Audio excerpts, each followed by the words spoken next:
마침내 다시 만났습니다. 그의 향기가 진하게 배어있는 작품들이 서귀포의 품으로 돌아왔습니다. 70년 만에 이루어진 그 눈부신 재회를 만나봅니다.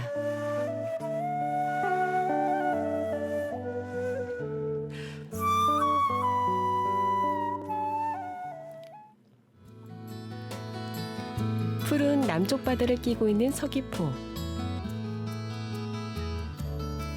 그 따스한 바다가 내려다 보이는 곳에 이중섭 미술관이 자리해 있습니다.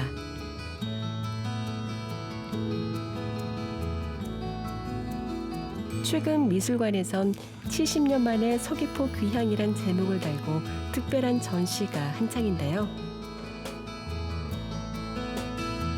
이번 전시는 지난 봄 미술관이 고 이건희 컬렉션 가운데 이중섭 원화 12점을 기증받으면서 마련됐습니다. 원화의 구성도 다채롭습니다. 유화와 수채화, 그만의 독자적 화풍인 은지화까지 이중섭의 예술 세계를 더 가까이서 들여다볼 수 있는 작품들로 채워져 있는데요.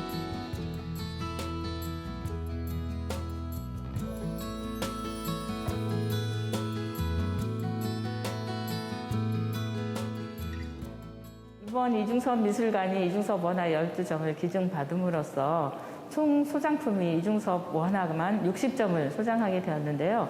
그동안 작품이 늘 부족하다, 이렇게 해서 많은 사람들로부터 작품이 너무 부족하다 이런 얘기를 많이 들었었는데, 이제 어느 정도 이중섭 화가의 작품을 갖출 수 있게 되면서 다시 이중섭 미술관이 지금까지도 많이 노력을 해왔지만 앞으로 재도약할 수 있는 그런 계기를 마련해줬다는 점에서 이번에 기증작품 12점은 상당히 미술관으로서는 중요한 의미를 담고 있습니다.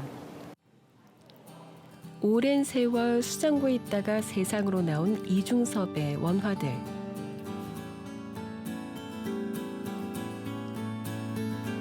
그 중엔 1940년대 화가의 습작 과정을 엿볼 수 있는 귀한 엽서 그림들도 석점 포함되어 있습니다. 펜 하나로 새와 어린이를 담백하게 그렸는가 하면 당시 연인이던 아내에게 사랑을 고백하듯 클로버를 그린 엽서화도 있습니다.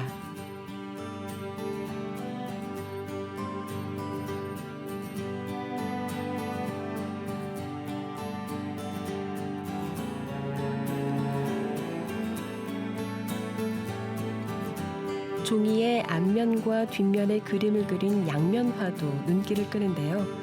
현재 남아있는 게 몇 점 안 되는 귀중한 자료입니다. 이중섭의 분신과도 같은 원화들. 코로나19로 관람 인원이 제한됐지만 미술관의 열기는 연일 뜨겁게 이어지고 있습니다.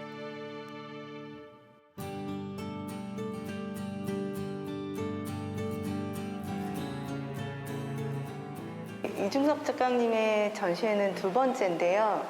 첫 번째는 원화가 별로 없어서, 근데 이제 두 번째 여행 중에 이렇게 원화를 12점을 감상할 수 있게 되어서 너무 영광이고요. 실제로 이렇게 원화를 보게 되니까 아이한테도 너무 좋은 경험이 되었던 것 같고요. 70년 만에 귀향이라는 좋은 이벤트가 있다는 걸 보고 저희 부부가 꼭 들러야겠다는 생각을 했고, 직접 이렇게 원화를 보게 돼서 굉장히 기쁘고 이번 여행에 큰 의의가 있었다고 생각을 합니다. 이제는 서귀포 하면 자연스레 떠오르는 화가 이중섭. 원산에서 그림에 열중하던 한 예술가 청년이 일본인 아내를 만나 바다 건너 서귀포로 흘러온 건 숙명이었습니다.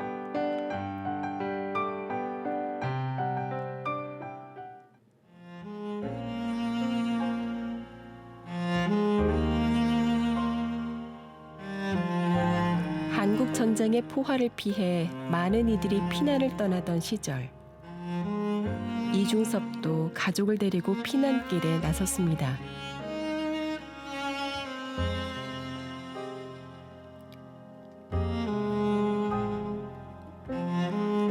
부산을 거쳐 서귀포에 도착한 건 1951년 1월.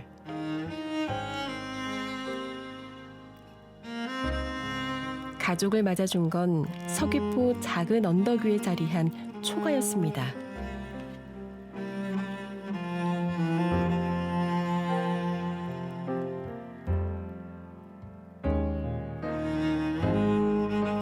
초가 귀퉁이에 딸린 비좁은 방 한 칸.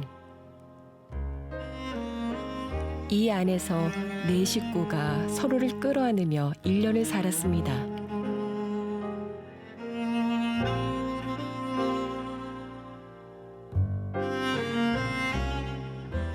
그리고 지금 보면 아궁이도 굉장히 작더라고요. 그래서 진짜 힘들게 이쪽에서 거주를 하시면서 작품 활동을 하셨던 것 같아요. 가슴속에 어떤 응어리진 한이 있었을 건데 서귀포의 이런 아름다운 풍경을 보면서 그걸 또 어떻게 예술로 좀 승화시킬 수 있는 그런 계기가 되지 않았을까 그런 생각을 해봤습니다. 전쟁 중에도 이중섭은 작업을 이어갔습니다.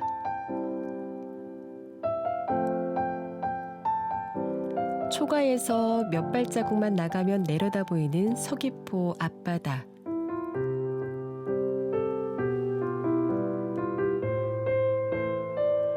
그 눈앞의 작은 섬과 마을 풍경을 화폭으로 옮겨냈습니다.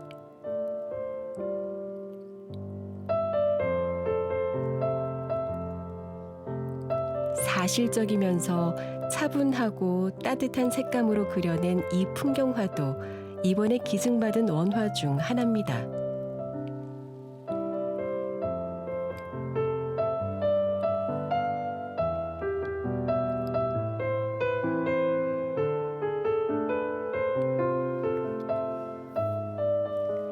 환한 색채로 과수원의 풍요로움을 그린 서귀포 환상인데요.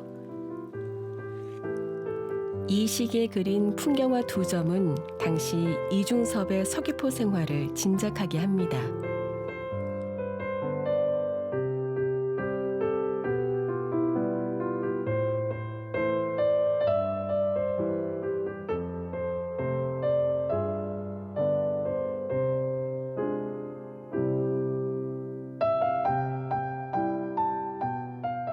서귀포의 풍요로운 그 풍경과 함께 어우러지면서 그 이중섭 화가가 전쟁 중이지만 그 서귀포에서 유토피아를 꿈꾸지 않았나. 사실 현실 세계에 존재하는 그 밀감을 소재로 해가지고 이중섭 화가가 그리는 평화로운 그런 세계를 그린 작품이라고 할 수 있죠. 서귀포 풍경을 보면서 그 원산 시절에 그러한 그 평온했던 그런 시절을 떠올리면서 아마 그 두 가지 그 지역의 풍경이 중첩되지 않았나 그런 그 생각을 하게 됩니다. 서귀포의 시간은 행복했지만 전쟁의 바람은 여전히 사나웠습니다. 그 즈음 이중섭이 맺은 특별한 인연이 있는데요. 선생님 안녕하세요. 그동안은 잘 지내셨어요? 예, 뭐 그럭저럭 초상화는 잘 보관하고 계시죠? 잘 모시고 있어요. 예. 네. 예. 또 한번 보시죠. 예.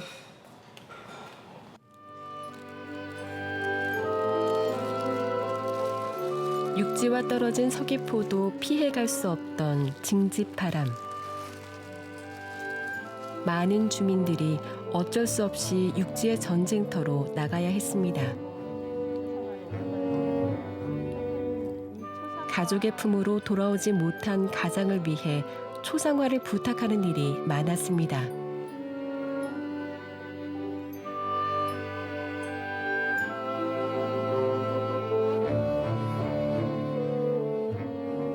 그냥 군대 간 거니까 그 금방 끝날 거다. 그냥 가서 뭐 도울만 오면 된다 그런 마음으로 돌려서 갔는데 가서 돌아가 버리니까 초상화가 없지.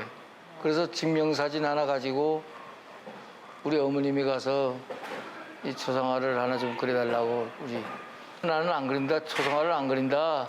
그래서 처음엔 거부했다 그래. 그래서 그 사정을 했다 그래요. 이중섭 화가에게. 초상화가 없으니까 당장 그 장례도 못 치르고 그런 그 안타까운 그것 때문에 그러셨다는 얘기가 있고 그렇게 들었어요 나는. 예.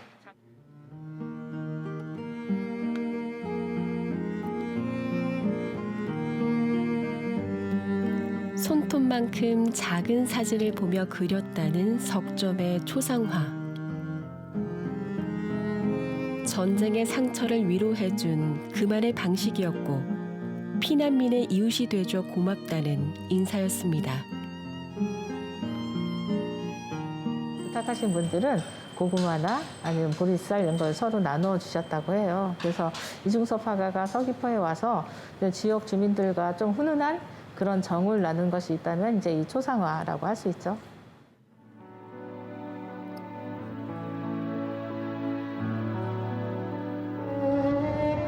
섭섬과 문섬이 내려다 보이는 이곳은 자구리 해안입니다.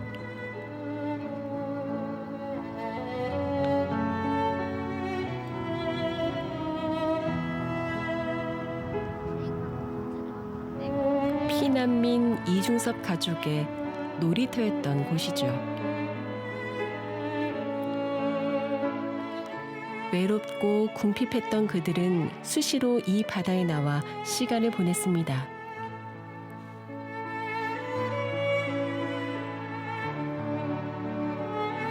먹을 것이 부족했던 섬에서 자구리 해안은 가족의 가난한 밥상을 채워줬습니다.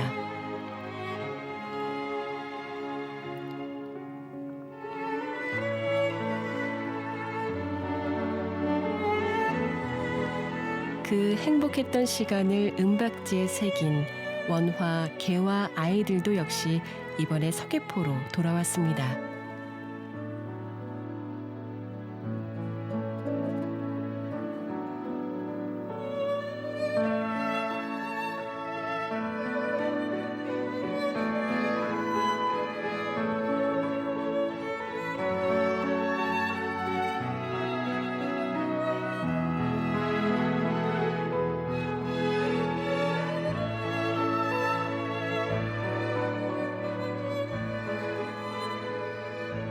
개를 잡아서 놀다가 집으로 가져와서 반찬을 삼은 것이 미안해서 그때부터 개 그림을 많이 그렸다고 하죠. 그만큼 개라는 존재는 이중섭 화가 가족에게 그 영양을 공급해줬던 중요한 존재인 만큼 아마 이중섭 화가가 개라는 존재를 가족과 같이 이렇게 생각을 했던 것 같습니다. 그래서 서귀포 시절 이후의 그림들을 보면은 개는 마치 가족처럼 그림에 등장을 하거든요. 그 후로도 이중섭은 서귀포에서 보낸 자전적인 이야기를 다수의 작품에 아름답게 녹여냈습니다.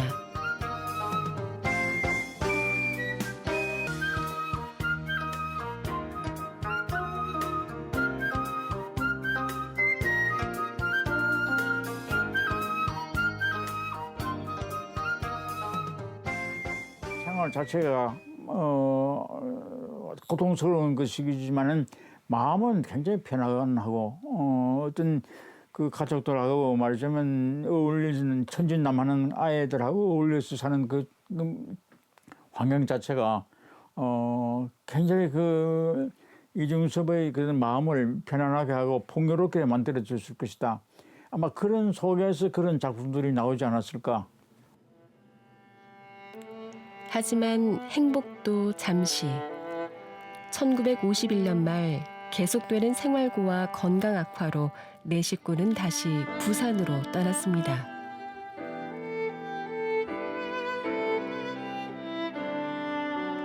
아내와 두 아들은 곧이어 일본으로 향하고 이중섭은 홀로 남겨졌습니다.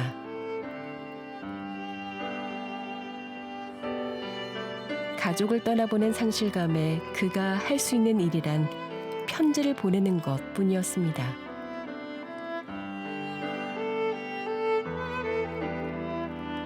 절절한 그리움을 실어 쉬지 않고 편지를 썼습니다.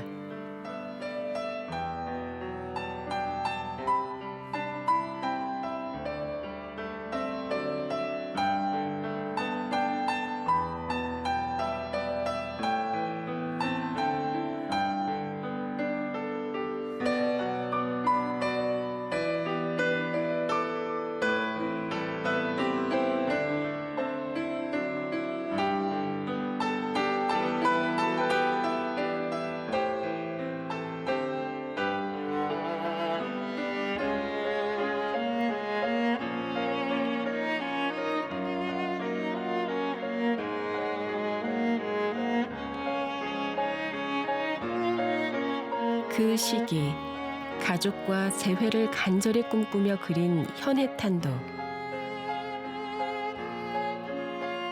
서귀포 시절을 추억하며 아들에게 그려보낸 물고기와 두 어린이도 이번에 미술관으로 돌아온 작품들입니다.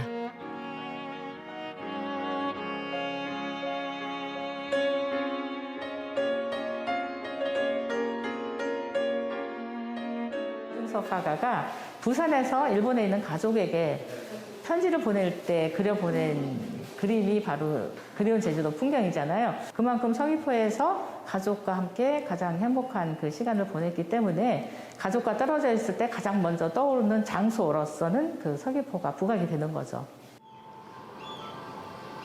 이번 특별전에선 이중섭의 서귀포 시절을 새롭게 만나보는 전시도 준비됐습니다. 화가이기 전에 아빠 이중섭을 소개하는 내용인데요.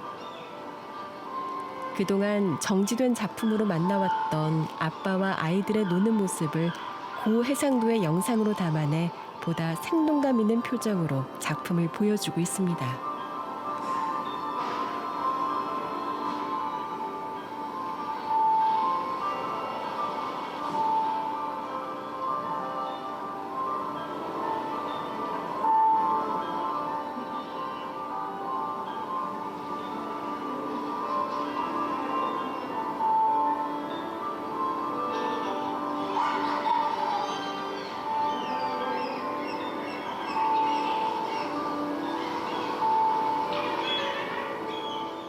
보고 나니까 내 가족이 더 소중하다는 것을 느끼게 됐고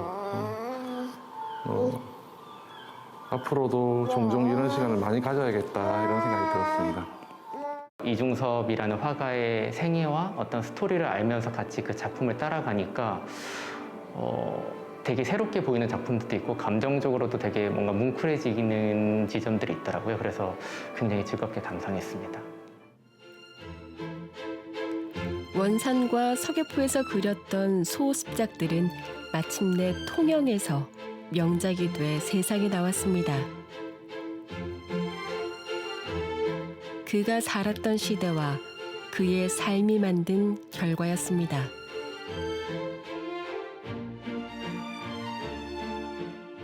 이중섭만큼 그렇게 말하자면 어려운 삶을 고통스러운 삶을 살면서도 자기 예술에 대해서 헌신을 다했다고 하는 얘는 참 얘는 그렇게 많지 않을 겁니다. 밖에서 가해지는 어떤 고통이 심하면 심할수록 오히려 자기 내부에는 더 평화로운 어떤 그런 어떤 환경을 만들 수 있었기 때문에 서귀포 시절이 없었다면 이중섭이 과연 나왔을까 이런 예상도 해볼 수 있는 겁니다.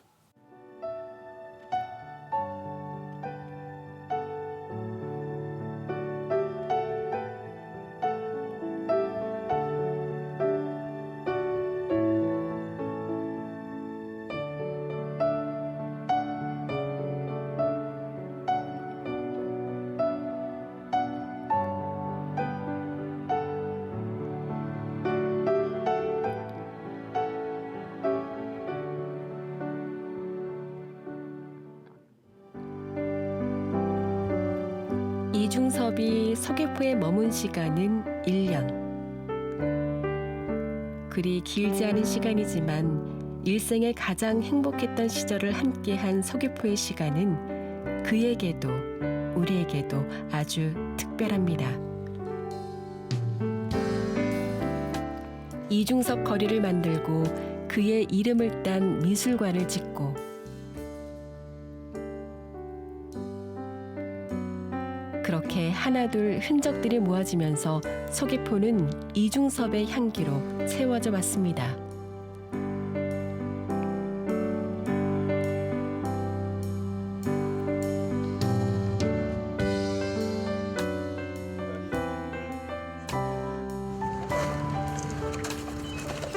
(10여 년) 전 그의 아내 이남덕 여사의 선물도 그런 노력의 하나였는데요.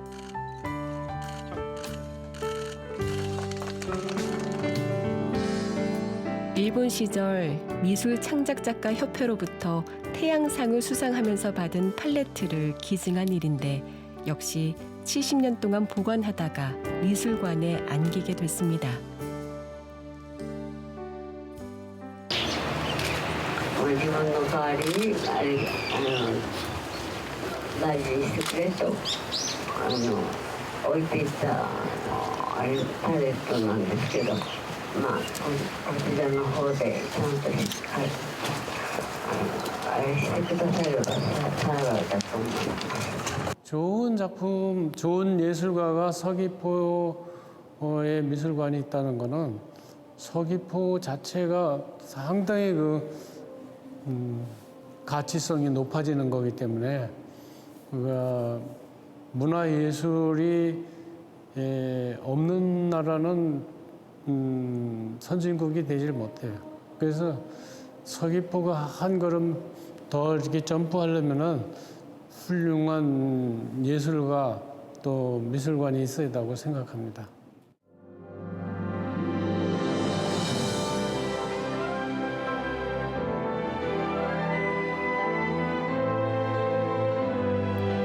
이중섭이 남긴 그림 대부분은 그가 죽기 직전 마지막 6년 동안에 완성됐습니다.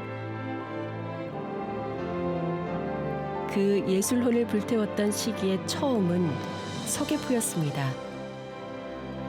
그가 남긴 시처럼 삶이란 외롭고 서글프고 그리운 것. 그러나 또 아름다운 것이기에 그는 그토록 격정적으로 살았고 그림을 그렸는지도 모릅니다. 이중섭의 작품이 70년 만에 다시 서귀포로 돌아왔다고 하는 것은 그 나름으로 참 의미가 있는 것이죠. 그 밖에 나갔다가 다시 고향으로 돌아오는 말하자면 사람들이 갖는 어떤 해안의 어떤 감정 그런 걸 우리가 그 작품들이 돌아온 과정에서 느낄 수 있죠.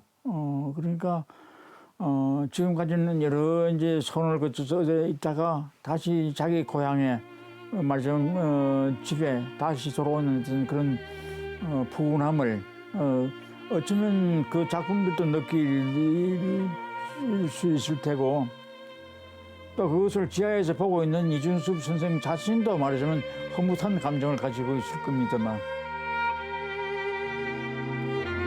떠났다가도 다시 돌아오게 되는 고향이라는 존재.